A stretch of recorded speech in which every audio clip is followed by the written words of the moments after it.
Honduras is about to swear in the country's first woman president. Xiomara Castro's historic victory in the November elections ended a highly polarized election season, marred by violence and fears of social unrest. We are going to form a government of reconciliation in our country, a government of peace and a government of justice. Castro's presidency marks an end to the 12-year rule by the Conservative National Party, led by controversial President Juan Orlando Hernández. But a power struggle in the Honduran National Congress threatens to derail the new president's political agenda, and analysts say the discord could plunge the country into a full-blown crisis.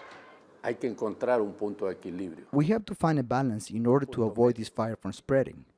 Right now, it's manageable, but if we don't seek out a solution and instead add fuel to this fire, we're all going to get burned. Xiomara Castro is the wife of former Honduran President Manuel, who was ousted during a coup in 2009.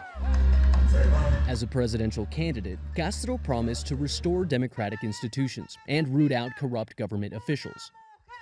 Even before the start of the latest political crisis in Honduras, addressing the many problems facing the country, like violence, poverty, systemic corruption, and an economic crisis exacerbated by the pandemic, was a tall order for the new president.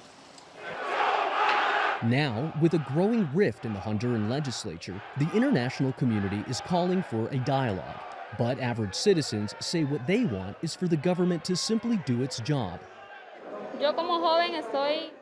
As a young person, I am longing for there to be jobs for all young people, all adults and the elderly, that there are laws in favour of women and for men too, for children, for animals.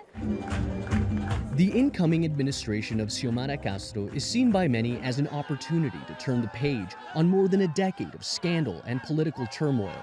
But if the current conflict is not resolved, it's an opportunity that could be squandered before Castro's presidency even begins. Manuel, Rapalo, Al Jazeera, Tegucigalpa.